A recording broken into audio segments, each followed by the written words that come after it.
solamente la comunidad uceísta, sino que el público externo, que todos quienes hacen parte de la UCC puedan tener acceso a, no sé, a ciertas discusiones culturales, literarias, sobre arte.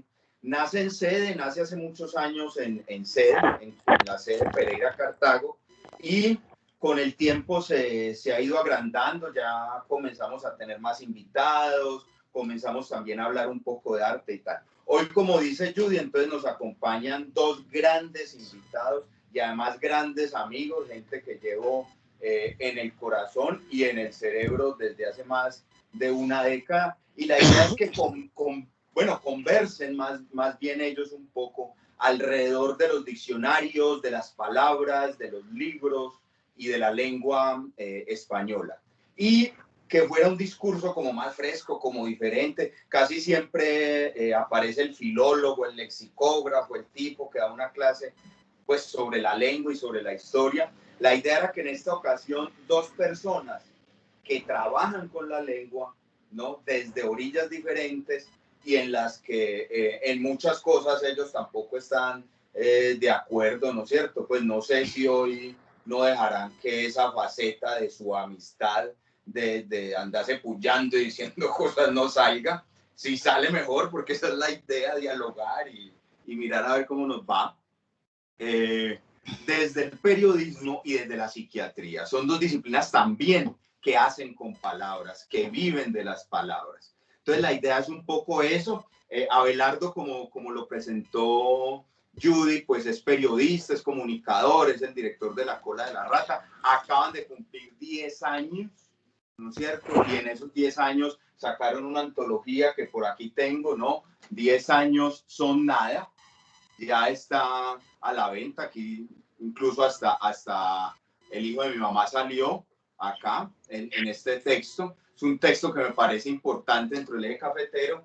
Y Rafa, el último texto de Rafa fue este de aforismos, ahora que está tan de moda el género, ¿no? Que se titula Dardos y estocadas a la psiquiatría postmoderna. Rafael fue presidente de la Asociación Colombiana de Psiquiatras durante mucho rato, ¿no es cierto? Entonces, para comenzar, bueno, antes de entrar en materia, una felicitación enorme, así grande, grande, grande, a Judy y a Cristina, porque recuerden que también es el Día del Bibliotecario. Así que pilas, pues, muchachos, cualquier cosa que les manden, si no saben dónde viven ahora, dejan la dirección, ellas reciben libros, rosas, cualquier Baileys, cualquier cosa que les sobre en su casa. Entonces, felicitaciones de corazón a Judy y a Cristina, que son las que conservan el tesoro de los libros en cada una de nuestras sedes. Para comenzar ya, hay un libro de Fernando del Paz, un escritor mexicano poco leído por acá, no sé por qué. Escribió Palinuro de México, una gran obra, pero también después de esa escribió Noche del Imperio. Y yo quisiera comenzar con un fragmento, o espolear más bien la conversación de estos dos amigos, con un fragmento de esa novela.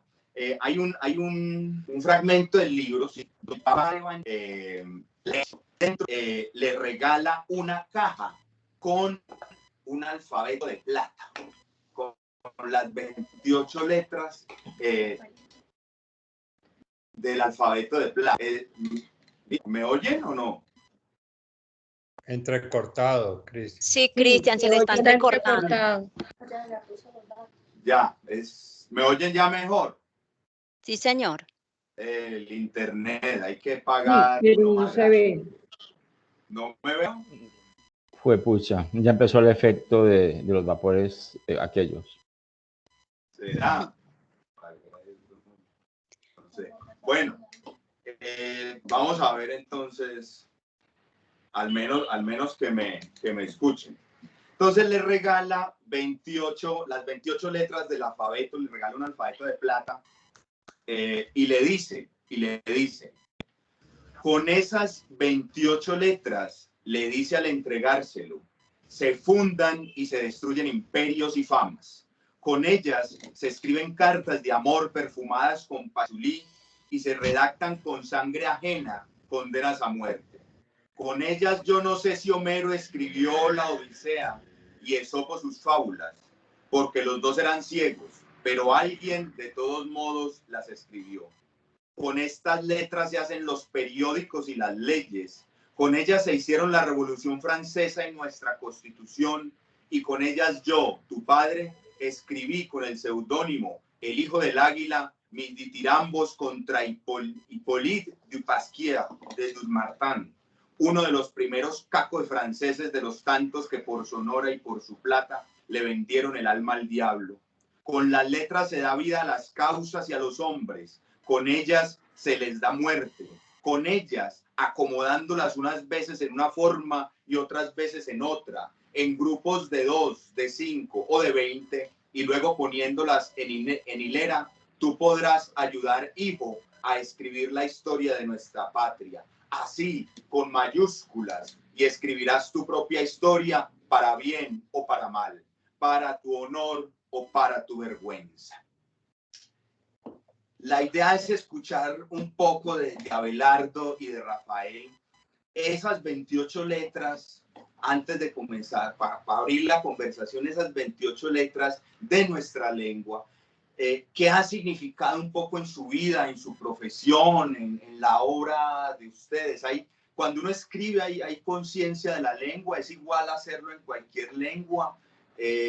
¿Cómo ha sido la relación de ustedes con esta lengua? ¿Fácil o conflictuada? No sé quién quiera arrancar. Abelardo, empiece.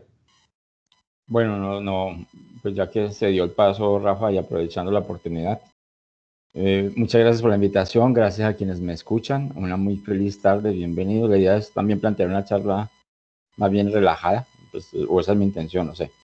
Yo sé, mi aproximación a la lengua ha sido muy desde la palabra escrita, más que la oralidad. Siempre fui alguien muy silencioso, muy encerrado, pocos amigos, y mis amigos eran los libros.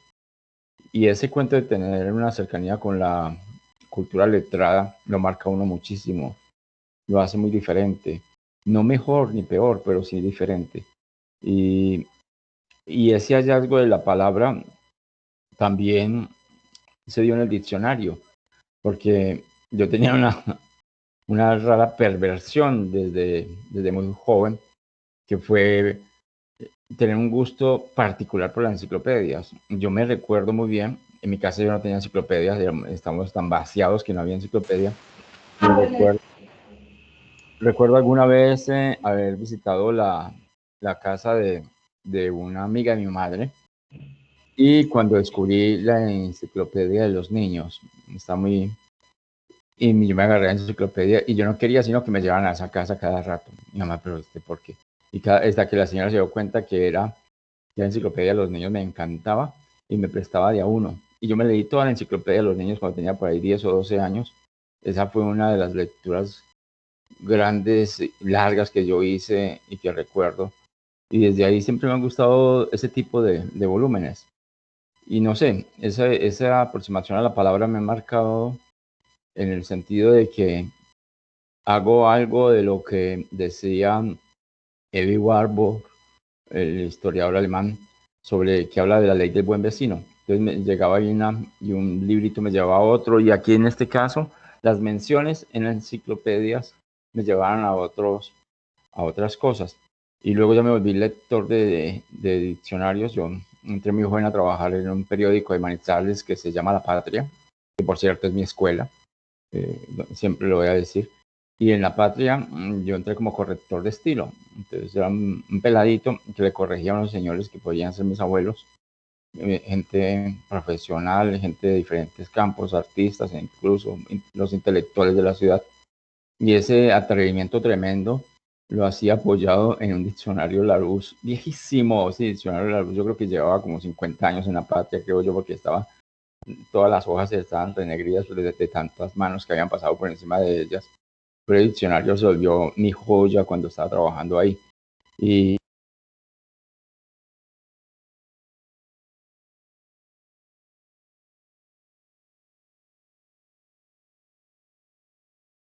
Y creo que corre Rafael y responderle a esa pregunta. Abelardo, se le fue el sonido.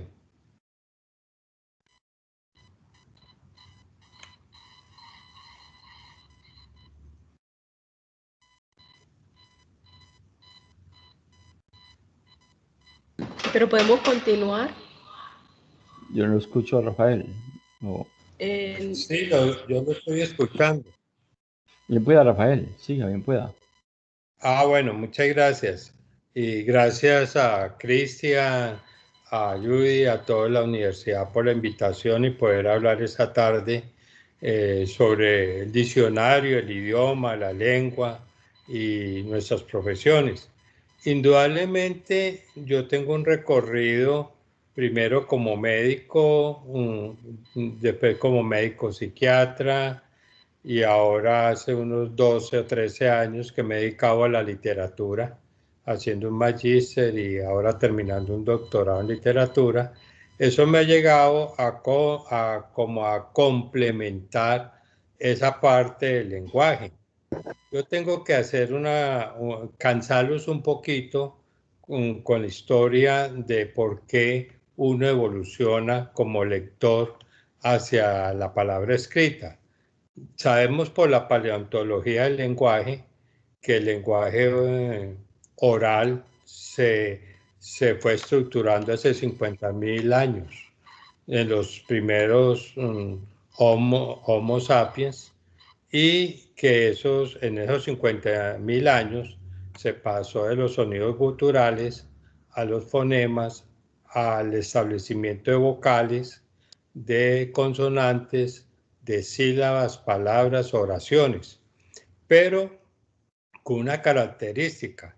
Los seres anteriores a estos 5.000 años no tenían conciencia de su existencia, y eso la paleontología del cerebro nos ha revelado mucho, de que el hombre vivía en la naturaleza, adquiriendo medios de subsistencia, pero no había hecho conciencia de su existencia. Los paleontólogos del cerebro y de la mente nos han indicado en diferentes estudios muy serios que el hombre empieza a tomar conciencia cuando pasa de la palabra oral o de la oralidad a la escritura, porque en la escritura tiene una serie de fenómenos muy interesantes. Cuando yo hablo, simplemente hablo, puedo tener algún grado de conciencia de lo que estoy hablando, pero en esos seres humanos antes de inventarse la escritura no tenían conciencia de su existencia. La conciencia de la existencia se empieza a dar en el ser humano hace 5.000 años. Y hace 2.000 años, o 2.000, casi 3.000 años, ya, o sea, 1.000 años antes de Cristo, esa escritura empieza a transformarse en una serie de cuestionamientos sobre la existencia. Hacia el año 700 antes de la era cristiana, ya estaba todo el teatro griego, las tragedias griegas, que nosotros podemos leer el problema de la existencia. Y ese lenguaje se va especializando de acuerdo a campos del saber y a campos de intereses del ser humano. Entonces, ¿qué ha pasado? Uno en la época moderna, digamos, todos somos del 50 para acá del siglo pasado, entonces uno va haciendo como el mismo recorrido del lenguaje. Uno empieza con un lenguaje animista, donde le da vida a los cuerpos inertes y sin ninguna otra cualidad. A medida que va evolucionando el cerebro, cuando el hombre dejó ser nómada y el hombre empezó a reunirse en pequeños grupos, en pequeñas comunidades o en pequeñas comunas, y fue asentándose, empezó a cazar y a pescar. Los genetistas nos han hablado de que en ese proceso de comer carne, de comer pescado, se hizo una mutación genética que favoreció las áreas del lenguaje en el cerebro. Es una mutación que se conoce como el gen FOSP2, que es un gen que ha marcado la diferenciación del lenguaje del ser humano con los otros seres vivientes que no han tenido esa mutación. Esa mutación es muy importante en el establecimiento del lenguaje escrito del ser humano y de ahí todo el desarrollo a las formas de pensar mágicas, a las formas de pensar religiosas, hasta llegar al pensamiento simbólico como la máxima expresión del lenguaje. Todo ha venido en un proceso de evolución que a veces uno piensa con el lenguaje moderno de la virtualidad que estamos en un proceso no de evolución sino de involución, porque el lenguaje se está condensando. Por ejemplo, con mis estudiantes utilizan una palabra para designar muchas cosas. Anteriormente teníamos muchas palabras para designar una cosa. Entonces ya hay como esa condensación, ese lenguaje concreto, uno lo puede mirar a veces como un estado de involución, pero eso es otro cuento. Entonces, uno ha venido en ese proceso. Cuando uno se va desarrollando desde niño, sigue los mismos procesos. El niño primero es animista, después es mágico porque le da cualidades a seres humanos reales, como son los papás, le dan cualidades casi sobrenaturales o especiales, de habilidades, de cosas. Cuando ve que el papá y la mamá fracasan, se inventan seres sobrenaturales y a ellos se apegan. Cuando eso fracasa, se inventan un lenguaje mágico religioso hasta llegar al lenguaje simbólico, por decir algo, el máximo, el de los poetas. ¿Por qué es importante esto dentro del diálogo que estamos teniendo? Porque en medio de esa evolución del cerebro y la mente y el lenguaje y el desarrollo de ciertas áreas cerebrales, el hombre fue ganando conciencia de su existencia. En psiquiatría trabajamos el lenguaje como conciencia de la existencia. Es el núcleo vital del lenguaje, del ser sufriente, que es el problema de su existencia, y nosotros lo trabajamos mucho ahí. Pero hay una característica que quiero resaltar en esas partes del lenguaje como existencia, es que había que organizar las palabras. Como estamos hablando del diccionario, había que organizarlo. Entonces, aquí viene como la novela del diccionario, cómo organizar las palabras, desde qué perspectiva la vamos a organizar, desde qué modelos, cuáles son las consideraciones, desde los signos o desde los significados o de lo que queremos denominar o de las relaciones con otros idiomas, por ejemplo, si nos pasamos en el lenguaje español. Entonces ahí fue la crisis. Desde finales de 1490 y un poquitico antes, pero más o menos 1490 a 1500, los estudiosos de la palabrita, el lenguaje, empezaron a discutir, a polemizar de cómo organizar unas palabras, unos significados de una palabra para que fueran útiles en todas las regiones que se hablaran la lengua española. Y desde ahí venimos hasta el momento en una historia que uno sí podía hacer, las novelas con las que se construyeron los diccionarios, los léxicos, los sílabos y toda esa gama de obras tratando de organizar el lenguaje. Con una característica, hay una polémica que es muy interesante. ¿Cuándo nace el lenguaje español o los diccionarios en lengua española, o si estos son subsidiarios del lenguaje de los romanos, del lenguaje de los árabes o de otros lenguajes que en una u otra forma tuvieron influencia en ciertas palabras? Sabemos, por ejemplo, que cuando vinieron los conquistadores españoles a América Latina, lo que se llevaron no fueron solamente el oro que arrasaron con nosotros, se llevaron un montón de palabras nuevas que los españoles no tenían y no comprendían, y que las entendieron cuando vieron el objeto. Me refiero, por ejemplo, a dos palabras muy populares en nuestro medio en América Latina. La canoa. Los españoles no tenían la palabra canoa, tenían otras palabras para embarcaciones, pero la palabra canoa era de origen amerindio y ellos tuvieron que llevar canoas para decir, mire, esta palabra canoa es esto. Y así, un montón, por ejemplo, el tomate como fruta tampoco la tenían, o el cacao, o la papa. O sea, cómo se enriqueció el lenguaje español con la conquista en América Latina especialmente. Entonces, hace una novela de cómo formar un diccionario hasta que Lázaro, allá hacia los 1713 a 40, empieza como a estructurar un diccionario de autoridades en la lengua española, pero antes Nebrija lo había hecho también. Entonces, es interesante eso porque ahora estamos hablando profesores universitarios, periodistas, un médico como yo, y hablamos del mismo lenguaje, pero a veces las palabras con que designamos una cosa difieren.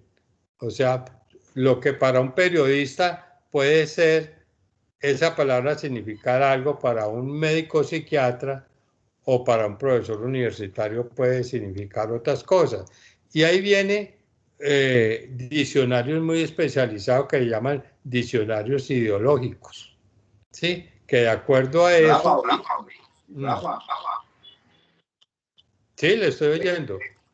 Sí, qué bueno, hermano, que mencionas a Nebrija, porque pues, no solamente es un tipo muy importante dentro de la lengua de la primera gramática, sí, es el que vende esa gramática, ese diccionario de la reina Isabel la Católica, que era muy católica, muy creída, pero no era bruta, porque claro, le entrega, dice el anecdotario, pues que Nebrija le entrega la gramática, dice, majestad, esta es la gramática, este es el diccionario de la lengua. Y ella le dice, pero yo para qué necesito una gramática de la lengua castellana si la he hablado hace más de 40 años. Y entonces Nebrija, muy hábil, le dice, majestad, es que la lengua va con el imperio. Y esto me permite como preguntarles a ustedes, a ver, un tipo que ustedes yo sé que leen y estudian, ¿no? Incluso esta mañana el mismo jefe del Departamento Nacional de Humanidades, Carlos Julio, presentaba su libro, ¿no? Un libro que también acaba de sacar, ese sí no lo tenemos en físico, pero que también está acá recomendado, ¿no? Lo sacó la editorial de la UCC, y tiene uno de sus capítulos donde cita a George Steiner, y George Steiner dice, a ver ustedes cómo la ven, lo que no se nombra no existe. Obviamente es un eco de Wittgenstein, ¿no? Que el lenguaje es la casa del ser y toda la carreta aquella. Pero lo que no se nombra no existe. Será